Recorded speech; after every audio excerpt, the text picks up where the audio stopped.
ကဲဒီနေ့ကတော့ကိုအရန်စားကြည့်နေတဲ့ကြက်သားဖက်ကပောင်းဒီလေးချက်ပါမယ်။ဒါကြက်သားကိုနုံလေးဆင်းထားပြီးတော့မှခူးစီနဲ့တဲငပြားရည်နဲ့အရသာမှန်လေးနဲ့ရောပြီးတော့နေထားမှာပါအရသာနှစ်ထားမျိုးပါ။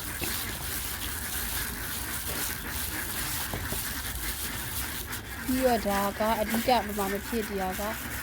ထိုင်းပင်စေဖက်ကပောင်းရွက်ပေါ့နော်ဖက်ကပောင်းရွက်ကိုသူကအချိုနဲ့အဆက်နဲ့ဆိုပြီးနှစ်မျိုးရှိရဲသူကတော့အချိုရောအဆက်ကိုဝယ်လာတယ်ပြီးတော့ဒီမှာစက်သွန်ဖြူလေးနဲ့ရိုးဒီစိမ်းလေးနဲ့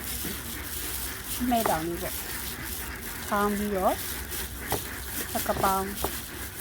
သားဖက်ကပောင်းလေးကြော်ပါမယ်စက်သွန်ဖြူလေးအရင်ထည့်ပြီးတော့ထောင်းလိုက်ပြီကျက်သွန်ဖြူထောင်းပြီးတော့ရင်ရိုးဒီစိမ်းလေးကိုညက်လေးထောင်းလိုက်ပါမယ်ကျက်သွန်ဖြူမျိုးသူလေးထောင်းပြီးဖက်ကပောင်းရောက်ကလေးလည်းချွေထားပြီးသွားပြီးစီကြောအတန့်စင်ပြီးသွားပြီဆိုတော့စပြီးချက်တော့မယ်ချက်တော့မယ်ဆိုတော့အရင်ဆုံးဖက်ကပောင်းနဲ့လိုက်ဖက်ဆုံး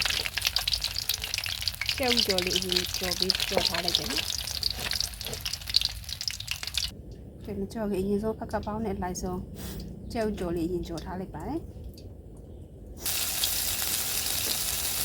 ဒီစီလေးတွေအရင်ဒီတက်လိုက်ပါမယ်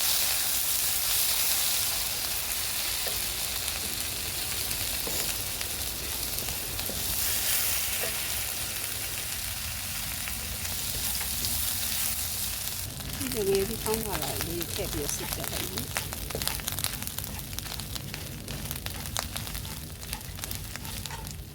ဒီကနေ့စပါးလေးတွေရတာနဲ့ထားတဲ့စပါးလေးကိုထည့်လိုက်ပြီ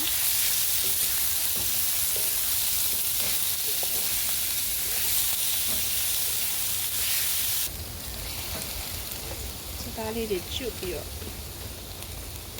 စသားလေးနည်းနည်းခြောက်လာတဲ့အထိပို့ပြီးတော့တယ်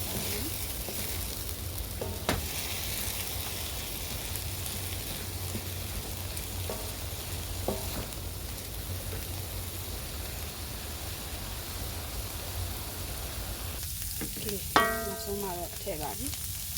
ထည့်ရ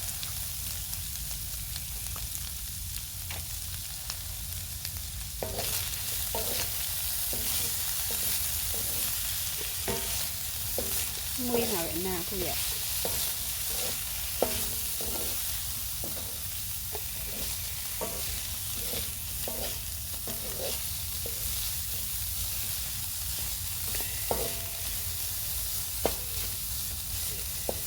ရပါပြီစက်သားဖက်ကပောင်းကျဲဥကြော်လေးနဲ့စားပါမယ်ရှင်ကျေးဇူးတင်ပါတယ်